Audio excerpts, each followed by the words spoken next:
Welcome back to फिल्मी loop. आज हम जिस मूवी की कहानी आपके लिए लेकर आए हैं उसका नाम है आई लव माई डैड, जो साल 2022 में आई थी। ये कहानी है फ्रैंकलिन नाम के एक 20-21 साल के लड़के की, जिसके मॉम डैड का बहुत साल पहले डिवोर्स हो चुका है और तब से वो अपनी मॉम के साथ रहता है। फ्रैंकलिन काफी वक्त से अकेलेपन और डिप्रेशन से जूझ रहा था और इसके चलते कुछ दिन पहले ही उसने अपनी जान लेने की भी कोशिश की थी। इसलिए उसकी मॉम उसे एक रिहैब सेंटर ले आई थी, जहां एक हफ्ते की मेंटल थेरेपी के बाद आज वो घर जाने वाला था। जाने से पहले उसे एक फाइनल स्पीच देने को कहा जाता है, तो वो कहता है कि हाँ, अब मैं भी अपनी जिंदगी से प्यार करने लगा हूँ और इसके लिए सबसे पहले मैंने अपने डैड को ऑनलाइन ब्लॉक कर दिया है। वो बताता है कि मेरे डैड एक नंबर के कमीने, झूठे और मक्कार हैं। मुश्किल से कभी कभी तो वो मुझसे मिलने आने का वादा करते हैं और उसमें भी कोई ना कोई झूठा बहाना बनाकर आना कैंसिल कर देते हैं। जब भी मुझे उनकी जरूरत महसूस हुई तो उन्होंने कोई ना कोई बहाना बना दिया, लेकिन अब मुझे उनसे कुछ नहीं चाहिए, इसलिए मैंने उन्हें ब्लॉक कर दिया।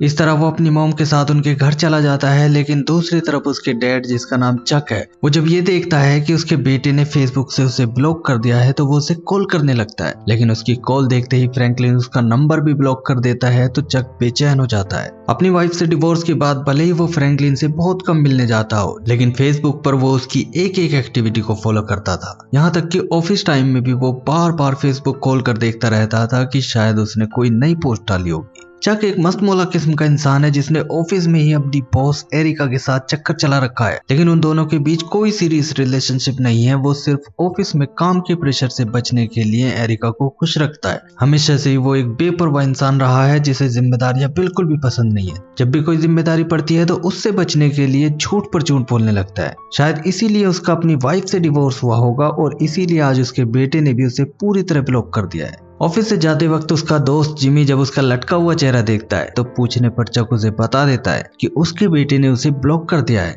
जिमी उससे कहता है कि एक बार मेरी गर्लफ्रेंड ने मुझे ब्लॉक कर दिया था, तो मैंने नए नाम से एक अनजान फेसबुक अकाउंट बनाकर काफी दिनों तक उसे फॉलो किया और तब मुझे पता चला कि उसका पहले से ही किसी के साथ चक्कर चल रहा था। चक उसकी इस लॉन्ग स्टोरी को बीच में ही छोड़कर एक रेस्टोरेंट चला जाता है, जहां बेका नाम की एक वेट्रेस जब उसकी आंखों से बहते हुए आंसू देखती है तो वो मुस्कुराकर उसे तसल्ली देती है और उसके लिए कॉफी लेने चली जाती है। बेका को देखकर चक के दिमाग में अपने दोस्त की वही बातें गूंजने लगती है और घर जाते वो इसी लड़की बेका थॉम्पसन के नाम से फेसबुक पर एक नया अकाउंट बना लेता है। अकाउंट जेन्युइन लगे, इसके लिए वो बेका की प्रोफाइल डिटेल्स पूरी की पूरी कॉपी कर लेता है। वो उसके असली फेसबुक अकाउंट से उसके सारे फोटोज उठाकर इस नए अकाउंट पर एक एक कर पोस्ट कर देता है और तुरंत ही फ्रैंकलिन के पास इस अकाउंट से फ्रेंड रिक्वेस्ट भेज देता है। फ्रैंकलिन एक शाई किस्म का लड़का है जो कम बोलता है और लोगों से बहुत कम घुलता मिलता है। वो लड़कियों से दोस्ती तो करना चाहता था, लेकिन उसका कॉन्फिडेंस इतना डाउन था कि वो उनसे बात ही नहीं कर पाता। रिहैब सेंटर में भी एक लड़की उसे पसंद करने लगी थी, लेकिन अपने इसी लो कॉन्फिडेंस की वजह से वो उससे भी बात नहीं कर पाया और अब फेसबुक पर उस लड़की को फ्रेंड रिक्वेस्ट भेजने में भी उसके हाथ कांप रहे थे। ऐसी हालत में जब वो बेका नाम की इस लड़की की फ्रेंड रिक्वेस्ट देखता है तो उसे एक खुशी सी महसूस होती है। वो उसकी फ्रेंड रिक्वेस्ट एक्सेप्ट कर लेता है, लेकिन जब वो देखता है कि बेका नाम की इस लड़की का फेसबुक पर सिर्फ वो ही एक फ्रेंड है और सारे फोटोज भी अभी अभी पोस्ट किए गए हैं, तो उसे शक होने लगता है कि शायद कोई उसे हनी ट्रैप में फंसाकर उसके साथ फ्रॉड करना चाहता है। इसलिए सबसे पहले वो उसे हाई लिखकर मैसेज करता है और रिप्लाई का इंतजार करने लगता है। चक बड़े प्यार से फ्रैंकलिन की प्रोफाइल पर उसके सारे फोटोज देखकर सुकून की लंबी सांसें ले रहा था। अचानक फ्रैंकलिन का ये मैसेज देखकर वो सोच में पड़ जाता है और कोई भी रिप्लाई ना करने का फैसला करता है। लेकिन इतने में फ्रैंकलिन उसे यानी बेका नाम के इस फेसबुक अकाउंट को ब्लॉक करने की धमकी देने लगता है, तो चक घबरा जाता है और उसे बेका बनकर उससे बात करनी ही पड़ती है। फ्रैंकलिन का शक दूर करने के लिए वो उसे बताता है कि किसी वजह से उसे अपने पुराने अकाउंट से ब्रेक लेना पड़ा और नए अकाउंट पर सबसे पहले उसे फ्रैंकलिन का अकाउंट दिखा, इसलिए उसे ही फ्रेंड रिक्वेस्ट भेज दी। इसके लिए वो उससे सॉरी कहने लगता है, तो फ्रैंकलिन कहता है कि कोई बात नहीं, हम बात कर सकते हैं। चक को इससे बड़ी राहत मिलती है और वो अपने उसी दोस्त जिमी को ये सब बताता है। जिमी कहता है कि मैंने तो अपनी गर्लफ्रेंड के साथ ये सब किया था, लेकिन फ्रैंकलिन तुम्हारा बेटा है, तुम्हें शर्म नहीं आती अपने बेटे के साथ ये सब करते हुए। चक कहता है कि ये सब करना बहुत जरूरी है। फ्रैंकलिन ने अभी अभी अपने जान लेने की कोशिश की थी, इसलिए एक बाप होने के नाते मेरा यह जानना बहुत जरूरी है कि उसकी जिंदगी में क्या चल रहा है। अब वो फैसला कर लेता है कि वो बेका बनकर फ्रैंकलिन से कुछ और बातें करेगा और उसके दिल का हाल जानने की कोशिश करेगा। अब शाम को फ्रैंकलिन कंप्यूटर पर कोडिंग का काम करने लगता है, जो कि उसकी हॉबी थी, लेकिन थोड़ी देर में ही उसका डिप्रेशन उस पर हावी होने लगता है, जिससे बचने के लिए वो अपनी छत पर खुले आसमान के नीचे बैठ जाता है। तभी फेसबुक पर बेका नाम की उसी लड़की का मैसेज देखकर उसके अकेलेपन के अंधेरे को एक रोशनी नजर आने लगती है। फेसबुक पर चैट करते हुए वो बेका को अपने करीब इमेजिन करने लगता है, जैसे वो उसके पास बैठकर ही उससे बातें कर रही हो। इस तरह हल्की फुल्की बातों से शुरू करके वो उसे ये भी बता देता है कि उसने अपनी जान लेने की कोशिश की थी और अभी भी उसके मन में ये ख्याल आते रहते हैं। फ्रैंकलिन की ये बातें सुनकर चक एकदम से घबरा जाता है और उसे लगता है कि फ्रैंकलिन से उसे और ज्यादा बातें करने की जरूरत है, जिससे उसका मन हल्का हो और जिंदगी को लेकर उसके मन से ये बुरे ख्याल दूर हो जाएं। इसलिए अगले दिन ऑफिस टाइम के दौरान वो फिर से उसे मैसेज कर देता है। फ्रैंकलिन आज काफी खुश था। वो बेका से म्यूजिक जैसे कई टॉपिक्स पर काफी बातें करता है। बेका अब उसके दिलो दिमाग पर छाने लगती है। वो दोनों सेम म्यूजिक सुनते हैं, सेम मूवी देखते हैं और कभी एक जैसा गेम भी खेलते हैं। चक भी अपने बेटे की जिंदगी को इतने करीब से जानकर बहुत खुश था और इससे भी ज्यादा उसे इस बात की खुशी थी कि उसकी वजह से उसका बेटा डिप्रेशन से निकलता जा रहा है। फ्रैंकलिन की बातों से उसे ये भी पता चल जाता है कि वो कंप्यूटर कोडिंग में बहुत अच्छा है और ये उसकी हॉबी भी है। इसलिए वो एक साथ कई सॉफ्टवेयर कंपनियों में फ्रैंकलिन के नाम से इंटर्नशिप के लिए अप्लाई कर देता है। दूसरी ओर फ्रैंकलिन आते जाते, खाते पीते, सोते जागते बस बेका को ही महसूस कर रहा था, जिसकी वजह से वो खुश रहने लगता है। इतनी जल्दी उसमें आई इस बदलाव को देखकर उसकी मॉम भी हैरान रह जाती है और पूछने पर फ्रैंकलिन भी उन्हें बता देता है कि वो ऑनलाइन एक लड़की से बात करता है। इस पर उसकी मॉम खुश तो होती है, लेकिन ऑनलाइन चैट की बात सुनकर उनके माथे पर भी थोड़ी चिंता की लकीर आ जाती है, जिससे फ्रैंकलिन को भी लगता है कि एक बार बेका से फोन पर बात कर ही लेनी चाहिए। इस तरह जब वो कहता है कि वो वीडियो कॉल करना चाहता है तो ये सुनते ही दूसरी ओर चक पूरी तरह घबरा जाता है। उसका दोस्त जिमी लैपटॉप का कैमरा टूटा होने का बहाना बनाकर फिलहाल तो उसे बचा लेता है और ये नाटक यही खत्म करने के लिए कहता है, लेकिन चक अब ऐसे मोड़ पर आ गया था जहां से अगर उसने अचानक वापस कदम मोड़ लिए तो डिप्रेशन से जूझ रहा उसका बेटा पता नहीं क्या कर बैठेगा। अचानक फ्रैंकलिन कहता है कि वीडियो कॉल ना सही पर क्या वो उसे किस करने की एक्टिंग कर सकता है। वो बेका से फेसबुक मैसेज के जरिए ऐसा प्रिटेंड करने के लिए कह रहा था, लेकिन उसका बाप होने के नाते चक को ये बात बहुत ही वियर्ड लगती है। उसे ऐसा लगने लगता है जैसे फ्रैंकलिन उसके बराबर में बैठा वो उसे किस करने के लिए कह रहा है। उसका दोस्त जिमी भी उसके मजे लेते हुए कहता है कि अगर तुम अपने बेटे से प्यार करते हो और उसकी हेल्प करना चाहते हो तो जैसा वो कह रहा है वैसा करो। अब चक हाँ तो लिख देता है, मगर इसके बाद वो जो महसूस करता है उससे उसका इतना बुरा हाल हो जाता है कि काफी देर तक वो अपने दांतों को ब्रश करने में ही लगा रहता है। उसकी ये मुसीबत सिर्फ यहीं खत्म नहीं होती। शाम होती फ्रैंकलिन अब नॉर्मल कॉल पर बात करने के लिए उसे याद दिलाने लगता है। आखिर उसका भरोसा जीतने के लिए अगले दिन चक एक नया फोन ले आता है और अपनी बॉस एरिका के साथ रोमांटिक मुलाकात के दौरान वो उसे फ्रैंकलिन से उसकी गर्लफ्रेंड बनकर बात करने के लिए मना लेता है। चक का प्लान था कि एरिका फ्रैंकलिन से फोन पर थर्ड क्लास गंदी गंदी बातें करेगी, जिससे वो खुद ही उससे पीछा छुड़ा लेगा। इससे उसका दिल भी नहीं टूटेगा और चक का भी इस नाटक से पीछा छूट जाएगा। मगर अपनी झूठ बोलने की आदत के चलते वो एरिका को पूरा सच नहीं बताता कि वो चाहता क्या है, जिससे शुरू में ही फ्रैंकलिन जब उससे मिलने के लिए पूछता है तो वो तुरंत हाँ कर देती है। ये देखकर चक अपना सर पकड़ लेता है, क्योंकि एरिका ने एक मुसीबत से निकालने की बजाय उसे दूसरी मुसीबत में फंसा दिया था। अब चूंकि चक ने बेका के नाम से जो फेसबुक अकाउंट बनाया था उसमें उसने असली बेका की ये इन्फॉर्मेशन भी डाल दी थी कि वो किस रेस्टोरेंट में काम करती है। इसलिए फ्रैंकलिन कह देता है कि मैं वहीं तुमसे मिलने आ रहा हूँ, लेकिन उसे गाड़ी चलाना नहीं आता था। इसलिए अगले दिन वो अपनी मॉम से कहता है कि आप मुझे वहां ले चलो, मगर उनके पास जरा सा भी टाइम नहीं था और वैसे भी इस तरह किसी अनजान से मिलने जाना उन्हें ठीक भी नहीं लग रहा था। इसलिए फ्रैंकलिन आखिर अपने डैड यानी चक से मदद मांगने के लिए उन्हें फोन कर देता है। चक ने आज तक भले ही कितने भी बहाने उससे क्यों ना बनाए हो, लेकिन अब वो अपने बेटे के साथ वक्त गुजारने का कोई मौका हाथ से नहीं जाने देना चाहता था। इसलिए बिना सोचे समझे वो फ्रैंकलिन को लेने अपनी एक्स वाइफ के घर पहुंच जाता है, जो उसे धमकी देती है कि फ्रैंकलिन बहुत ही सेंसिटिव बच्चा है और जिंदगी के बहुत ही मुश्किल वक्त से गुजर रहा है, अगर उसे कुछ हुआ तो तुम्हारी खैर नहीं। अब रास्ते में चक फ्रैंकलिन से बातें करने की काफी कोशिश करता है, लेकिन हमेशा की तरह वो हाँ हूं में जवाब देता रहता है, जबकि चक उससे वही टॉपिक्स छेड़ रहा था जिन पर फेसबुक चैट में वो बात करते नहीं थक रहा था। चक समझ जाता है कि भैया लड़की का चक्कर ऐसा ही होता है, इसलिए वो भी चुप हो जाता है। सफर लंबा था इसलिए फ्रैंकलिन सो जाता है, जिसके बाद शाम को वो दोनों एक होटल के कमरे में ठहर जाते हैं। यहाँ बाथरूम के अंदर बैठकर फ्रैंकलिन बेका को डर्टी टॉक्स वाले मैसेज करने लगता है, क्योंकि फोन कॉल पर वो ऐसी ही बातें कर रही थी तो फ्रैंकलिन को लगा कि शायद ये उसे अच्छा लगेगा, मगर ये मैसेजेस बाहर बैठा चक देखता है तो उसे लगता है कि बात अब हद से बाहर होती जा रही है, इसलिए इस नाटक को धीरे धीरे खत्म करने की शुरुआत कर देनी चाहिए। वो रिप्लाई करता है कि इतनी जल्दी हमें अपनी लिमिट क्रॉस नहीं करनी चाहिए। फ्रैंकलिन जब ये मैसेज देखता है तो उसका लो कॉन्फिडेंस उस पर हावी होने लगता है और उसे लगता है कि बेका का इंटरेस्ट उसमें कम होने लगा है। वो लिखता है कि तुम्हें कुछ कहने की जरूरत नहीं है, मैं समझ गया कि मैं एक लूजर हूँ, मैं खुद भी अपने आप से नफरत करता हूँ। अब ये मैसेज देखते ही चक एक बार फिर से डरने लगता है कि फ्रैंकलिन कहीं अपने साथ कुछ कर न ले, लेकिन वो करे तो करे क्या। इस तरह की डर्टी टॉक्स तो वो अपने बेटे से कर नहीं सकता था। आखिर उसके कमीने दिमाग में एक आइडिया आता है और वो फ्रैंकलिन के ये डर्टी मैसेजेस ऐसे के ऐसे ही कॉपी करके अपनी पोस्ट एरिका के पास अपने नंबर से सेंड कर देता है। एरिका चक के ये मैसेज देखकर जैसे एक रंगीन दुनिया में खो जाती है और वो भी उसी अंदाज में उनका रिप्लाई कर देती है। इस तरह चक एरिका के मैसेजेस को भी कॉपी पेस्ट करके फ्रैंकलिन को भेजने लगता है और फ्रैंकलिन के मैसेजेस एरिका को, जिससे एरिका को ऐसा लगता है जैसे वो चक से बात कर रही हो और फ्रैंकलिन को ऐसा लगता है जैसे वो बेका से बात कर रहा हो। लेकिन इस तरह के मैसेजेस को कॉपी पेस्ट करने में भी चक की हालत खराब होने लगती है और वो फोन बेड के ऊपर पटक कर बाथरूम का दरवाजा खटखटाते हुए कहता है कि बाहर निकलो, बहुत इमरजेंसी है, मुझे बाथरूम यूज करना है। आखिर फ्रैंकलिन को बाहर आना पड़ता है, लेकिन अब उन दोनों के बीच झगड़ा होने लगता है। चक कहता है कि मैं 1 साल के बाद तुमसे मिल रहा हूँ और मुझसे बात करने की बजाय तुम बाथरूम से ही नहीं निकल रहे हो। वो कहता है कि पिछले 1 साल में मैंने तुम्हें हजारों मैसेज किए मगर तुम रिप्लाई ही नहीं करते। इस बात पर फ्रैंकलिन के अंदर दबा हुआ गुस्सा फूट पड़ता है। वो कहता है कि हाँ, बस यही तो आता है तुम्हें, मेरी फेसबुक पोस्ट को लाइक कर देते हो, नीचे कमेंट कर देते हो, लेकिन जब मिलने की बात आती हो तो झूठ पर झूठ, बहाने पर बहाने शुरू हो जाते हैं तुम्हारे। फ्रैंकलिन सही कह रहा था, इसलिए शांत होकर चक उससे कहता है कि हाँ, मुझसे गलतियां हुई हैं मगर अब मैं उन गलतियों को सुधारना चाहता हूँ, इसीलिए मैं तुम्हारे साथ यहाँ आया हूँ। लेकिन अगर तुम मुझे एक दूसरा मौका ही नहीं दोगे तो मैं कैसे चीजों को ठीक कर पाऊंगा। चक का ये रूप देखकर फ्रैंकलिन थोड़ा शांत हो जाता है, जिसके बाद सुबह को वो दोनों फिर से चल देते हैं। फ्रैंकलिन के दिल में चक के लिए जो गुस्सा था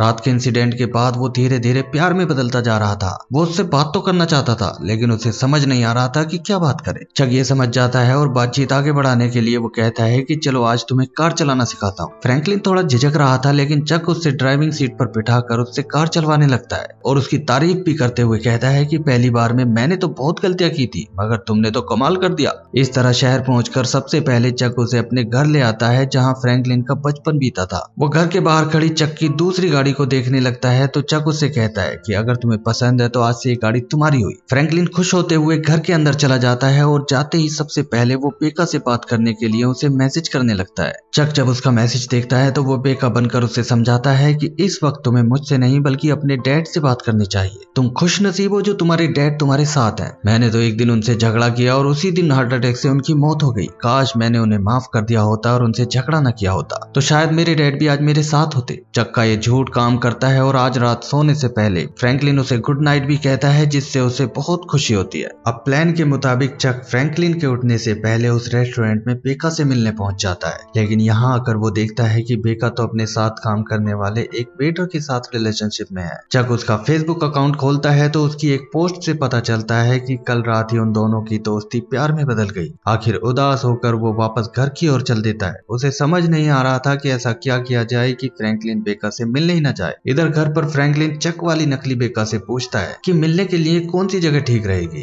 लेकिन जवाब आता है कि फ्रैंकलिन मुझे माफ कर दो, हमारी रिलेशनशिप इससे आगे नहीं बढ़ सकती क्योंकि जल्द ही मैं जापान में शिफ्ट होने वाली। हमें ये कहानी अब यहीं पर खत्म कर देनी चाहिए। फ्रैंकलिन अचानक बेका की ये बात सुनकर हैरान रह जाता है और दूसरी ओर फ्रैंकलिन के बारे में सोचकर चक भी फूट फूट कर रोने लगता है। फिर अपने आप को संभाल कर वो घर आता है जहाँ फ्रैंकलिन उसे बताता है कि पता नहीं क्या हुआ, बेका ने अचानक मुझे छोड़ दिया। वजह जानने के लिए मैं मैसेज कर रहा हूँ लेकिन वो रिस्पॉन्स ही नहीं कर रही है। चक उसे तसल्ली देता है और उसका दिल रखने के लिए बेका के बारे में बुरा भला कहने लगता है, लेकिन बेका के बारे में ये बातें फ्रैंकलिन को बुरी लग रही थी, इसलिए वो चक के ऊपर ही चिल्ला उठता है, जिससे चक उसे अकेला छोड़कर उसके लिए नाश्ता तैयार करने लगता है। अचानक वो खिड़की से देखता है कि फ्रैंकलिन स्विमिंग पूल के पानी में खुद को डुबाने की कोशिश कर रहा है। ये देखते ही चक के होश उड़ जाते हैं और वो तेजी से दौड़ता हुआ स्विमिंग पूल में कूदकर फ्रैंकलिन को बचा लेता है। बहुत अच्छा हुआ कि वक्त रहते उसकी नजर पड़ गई, लेकिन वो हर वक्त उसका ध्यान नहीं रख पाएगा। ये सोचकर वो बेका के फेसबुक अकाउंट से फ्रैंकलिन को फिर से मैसेज कर देता है, जिसमें बेका फ्रैंकलिन से माफी मांगती है और बताती है कि मुझे लग रहा था कि मैं तुम्हारे लिए परफेक्ट नहीं हूँ, इसलिए मैंने ऐसा कह दिया था, लेकिन सच ये है कि मैं तुमसे प्यार करती हूँ। फ्रैंकलिन ये सुनकर खुश होता है क्योंकि उसकी नजर में तो बेका उसे धोखा दे ही नहीं सकती थी और अब तो उसने अपने प्यार का इजहार भी कर दिया है। वो आज इतना खुश था कि अपने डैड और उनके दोस्त जिमी के साथ कैरियोके क्लब में उनके साथ गाना भी गाता है। उसके लिए और भी ज्यादा खुशी की बात आज ये हुई कि बेका के भेजे हुए उसके रिज्यूमे की वजह से एक सॉफ्टवेयर कंपनी से उसे इंटरव्यू के लिए कॉल आ गई थी। दूसरी ओर चक की बॉस अभी तक इसी कंफ्यूजन में थी कि उस दिन इतनी रोमांटिक बातें करते करते चक ने एकदम से बात करना क्यों बंद कर दिया था। आखिर वो ऑफिस में चक का कंप्यूटर खोलकर उसकी फेसबुक चैट चेक कर लेती है और उसे पता चल जाता है कि चक ने उसकी सारी डर्टी बातें अपने बेटे के पास कॉपी पेस्ट कर दी थी। अपने बेटे की उम्र के लड़के के साथ इस तरह की अपनी बातें देखकर एरिका को बहुत तेज गुस्सा आता है और एकदम से वो चक की एक्स वाइफ यानी फ्रैंकलिन की मॉम को कॉल करके ये सारी बात बता देती है, जिससे फ्रैंकलिन की मॉम का गुस्सा बुरी तरह फट पड़ता है। दूसरी ओर चक फ्रैंकलिन के साथ एक क्लब में शूटिंग गेम खेल रहा था कि अचानक फ्रैंकलिन की मॉम का फोन उसके पास आ जाता है, जो पहले तो जी भरकर उसे गाली देती है और कहती है कि अभी के अभी फ्रैंकलिन को सारा सच बताकर सुबह होते ही उसे मेरे पास ले आओ, वरना मैं खुद फोन करके उसे बता दूंगी, जो तुम्हारे लिए और उसके लिए भी अच्छा नहीं होगा। इस तरह अपनी पोल खोलने पर और फ्रैंकलिन को सच्चाई बताने के प्रेशर को चक एकदम से झेल नहीं पाता, जिससे उसका सांस लेना मुश्किल होने लगता है और उसकी हालत बहुत खराब होने लगती है। फ्रैंकलिन को लगता है कि ज्यादा सोचने की वजह से चक को पैनिक अटैक आया है, इसलिए वो जल्दी से उसे बाहर लेकर आता है। चक रोते हुए उससे कहने लगता है कि मैं बाप के रूप में एक बहुत बुरा इंसान हूँ, मैं तो तुम्हारा बाप कहलाने के लायक भी नहीं हूँ। वो उसे और भी कुछ बताता, लेकिन अपनी हालत की वजह से वो ज्यादा नहीं बोल पाता और धीरे धीरे वो नींद की आगोश में चला जाता है। सुबह उसकी आंख खुलती है तो वो फ्रैंकलिन को सारा सच बताने के लिए उसे आवाज देने लगता है, लेकिन जब वो घर में कहीं नहीं दिखाई देता तो चक अपना फोन चेक करता है। फोन में फ्रैंकलिन का मैसेज देखते ही चक के पैरों तले जमीन खिसक जाती है, क्योंकि फ्रैंकलिन सुबह उठते ही बेका से मिलने उस रेस्टोरेंट की ओर निकल गया था जिसमें वो काम करती है। अब चक भी तुरंत उसे रोकने के लिए फुल स्पीड पर कार चलाकर उसी रेस्टोरेंट की ओर चल देता है। रास्ते में वो बेका के अकाउंट से उसे मैसेज भी करता है और बेका बनकर कहता है कि जब तुम आ ही रहे हो तो चलो एक गेम खेलते हैं। अपनी पहली मुलाकात को यादगार बनाने के लिए मैं तुमसे ऐसे मिलूंगी जैसे मैं तुम्हें जानती ही नहीं, यानी तुमसे मिलते हुए मैं बिल्कुल अजनबी होने की एक्टिंग करूंगी। इस तरह फ्रैंकलिन रेस्टोरेंट के अंदर जाता है और मुस्कुराते हुए असली बेका के पास आकर खड़ा हो जाता है। बेका उसे किसी सीट पर बैठने के लिए कहकर दूसरे कस्टमर का ऑर्डर लेने लगती है। फ्रैंकलिन मुस्कुराते हुए एक सीट पर जा बैठता है और यहाँ से बेका की ओर देखकर और ज्यादा मुस्कुराने लगता है। बेका को उसका ये बर्ताव बड़ा अजीब लगता है, लेकिन इस बात को इग्नोर करते हुए वो उसके पास आकर उसका ऑर्डर लेने लगती है। शुरू में तो फ्रैंकलिन को लगता है कि वो पहली मुलाकात वाला वही गेम खेल रही है, लेकिन उसकी कुछ ज्यादा ही परफेक्ट एक्टिंग देखकर वो उससे ये गेम खत्म करने के लिए कहता है और हंसते हुए उससे उसी तरह बात करने लगता है जैसे वो फेसबुक पर नकली बेका से करता था। इतनी देर में चक भी वहां आ जाता है और फ्रैंकलिन को बेका से बातें करते हुए देखकर उसे लगता है कि चलो फ्रैंकलिन की सारी गलतफहमी अब दूर हो जाएगी। वो जानता था कि बेका एक अच्छी लड़की है, वो फ्रैंकलिन की बात को जरूर समझेगी, जरूर वो उसे प्यार से समझा देगी और जैसे वो सबकी मदद करती है वैसे ही उसकी भी हेल्प करेगी। लेकिन परेशानी ये थी कि बेका का बॉयफ्रेंड भी यही काम करता है, उसने देख लिया तो हंगामा हो जाएगा, इसलिए वो किचन में जाकर उसके बॉयफ्रेंड को अपनी उल जलूल बातों में उलझाने लगता है। इधर फ्रैंकलिन बेका से कहता है कि तुमने जो अपने डैड की मौत की कहानी मुझे सुनाई थी उसने मेरी जिंदगी बदल दी और मैंने अपने डैड को माफ कर दिया। भले ही वो हमेशा मुझसे दूर रहे, लेकिन अब वो इतने बदल गए हैं कि तुमसे मिलवाने के लिए भी वही मुझे मेरी मोम के घर से लेकर आए हैं। बेका हैरान होकर इधर उधर देख रही थी जबकि फ्रैंकलिन बोले ही जा रहा था। वो कहता है कि अब मुझे पता चल गया है कि मेरे डैड मुझसे बहुत प्यार करते हैं और मैं भी उनसे प्यार करता हूँ और मैं तुमसे भी प्यार करता हूँ। ये सुनते ही बेका का दिमाग खराब हो जाता है और वो गुस्से में कहती है कि आखिर तुम हो कौन और ये कैसी बातें कर रहे हो। अब बेका के बॉयफ्रेंड की नजर भी उधर चली जाती है और वो जब देखता है कि उसकी गर्लफ्रेंड किसी दूसरे लड़के से बात कर रही है तो वो चक को धक्का देकर बेका के ऊपर चिल्लाते हुए कहता है कि ये कौन लड़का है जिससे तुम बात कर रही हो। बेका तो कहती है कि मुझे नहीं पता कौन है, लेकिन फ्रैंकलिन पूरे कॉन्फिडेंस के साथ उससे कहता है कि मैं इसका बॉयफ्रेंड हूँ। इस पर बेका का बॉयफ्रेंड कहता है कि मैं इसका बॉयफ्रेंड हूँ और इस तरह वो दोनों एक दूसरे के ऊपर चढ़ने लगते हैं। यह हंगामा देखकर चक को ही बीच में आना पड़ता है और वो नकली बेका की फेसबुक चैट फ्रैंकलिन को दिखाते हुए कहता है कि ये वो बेका नहीं है, बल्कि इतने दिन से बेका बनकर मैं तुमसे बात कर रहा था। उसकी इस बात से सारा हंगामा शांत हो जाता है और फ्रैंकलिन हैरान परेशान उस फेसबुक चैट का एक एक मैसेज पढ़ने लगता है, जिसमें वो सारी डर्टी बातें भी थी जो बेका समझकर वो अपने डैड से कर रहा था। चक उसे समझा रहा था कि तुमने मुझे ब्लॉक कर दिया था, इसलिए मुझे ये सब करना पड़ा और ना चाहते हुए भी ये कहानी यहाँ तक पहुंच गई। मगर फ्रैंकलिन तो अभी भी आंखें फाड़कर उसी फेसबुक चैट को देखे जा रहा था, ख्यालों में ही सही, लेकिन जो कुछ भी उसने बेका के साथ किया था उन सब में बेका की जगह उसे अपने डैड नजर आ रहे थे, जिसके बारे में इमेजिन करने भर से भी उसे घिन आ रही थी। आखिर किसी तरह ये मुश्किल लम्हा गुजर जाता है और इसके बाद सीन शिफ्ट होता है, जहां दिखाया जाता है कि चक अपने घर में बहुत ही उदास और अकेला फ्रैंकलिन के बचपन की वीडियोस देख रहा होता है। उसने फ्रैंकलिन को एक लेटर भी लिखा था जिसमें उसने कहा था कि मैं जानता हूँ तुम मुझे माफ नहीं करोगे, तुम्हारी जगह मैं होता तो मैं भी नहीं करता। मैं जानता हूँ कि मैं तुम्हारा बाप कहलाने के लायक नहीं हूँ और भले ही मुझे एक अच्छा बाप बनना नहीं आता हो, लेकिन ये जान लो कि मैं तुमसे इतना प्यार करता हूँ जितना तुम सोच भी नहीं सकते। होते। दूसरी ओर फ्रैंकलिन को दिखाया जाता है जो एक गेम डेवलपमेंट कंपनी में जॉब कर रहा है। उसका बॉस उसके काम से बहुत खुश है और फ्रैंकलिन भी इस जॉब की वजह से ही किसी तरह अपने आप को संभाल पाया है। लेकिन अक्सर बेका नाम के डिलीट हो चुके उस फेसबुक अकाउंट को देखकर उसकी आंखों से आंसू बह निकलते हैं। अब एक दिन चक को अपनी एक्स वाइफ का एक लेटर मिलता है जिसमें उसने लिखा था कि वैसे तो तुम एक नंबर के कमीने हो, मगर फिर भी तुम्हें बता रही हूँ कि हमारे सामने वाला मकान खाली हो गया है। अगर तुम चाहो तो उसे रेंट पर लेकर हमारे सामने ही रह सकते हो। चक को एकदम से यकीन ही नहीं होता कि उसकी एक्स वाइफ जो कि उससे बहुत नफरत करती है वो खुद उसे एक दूसरा मौका दे रही है। वो फैसला कर लेता है कि अब से वो हमेशा अपने बेटे के आसपास ही रहेगा। जो उसने आज तक नहीं किया वो अब करेगा। आखिर वो उस मकान को बुक कर लेता है और अगले ही महीने अपना सारा सामान लेकर वहां पहुंच जाता है। अब मकान में शिफ्ट होने से पहले बाहर खड़े होकर वो अपनी एक्स वाइफ का शुक्रिया करने के लिए उसे कॉल करता है, लेकिन वो हैरान होकर कहती है कि कौन सा लेटर, मैंने तो कोई लेटर नहीं भेजा। जरूर अब ये तुम्हारा कोई नया नाटक है। अब वो बाहर झांक कर चक को देखती है तो गुस्से में वो उसे गालियां देते हुए कहती है कि चुपचाप अपना सामान उठाकर यहाँ से दफा हो जाओ। चक को समझ नहीं आता कि हो क्या रहा है। वो हैरान होकर ऊपर देखता है तो फ्रैंकलिन खिड़की में से उसे ही देख रहा होता है। उसके चेहरे पर गम और गुस्से के साथ ही एक हल्की सी मुस्कुराहट भी थी, जिससे चक समझ जाता है कि फ्रैंकलिन ने ही उसके साथ ये प्रैंक किया है। लेकिन अब वो ये भी समझ गया था कि ये सिर्फ बदला लेने के लिए नहीं था, बल्कि ये भी बताने के लिए था कि उसके बेटे ने उसे माफ कर दिया है और सब कुछ भूलकर अब वो जिंदगी में आगे बढ़ना चाहता है। इस तरह फ्रैंकलिन के ब्लॉक करने के बाद चक को जब उससे जाकर मिलना चाहिए था और उसके साथ कुछ वक्त गुजारकर उसके दिल का हाल जानने की कोशिश करनी चाहिए थी, लेकिन इसके बजाय उसने एक फेक अकाउंट बनाकर घर बैठे बैठे उसकी जिंदगी में झांकने की कोशिश की, जिसका अंजाम इतना बुरा हुआ जितना हो सकता था। आखिर इससे बुरा हो भी क्या सकता था।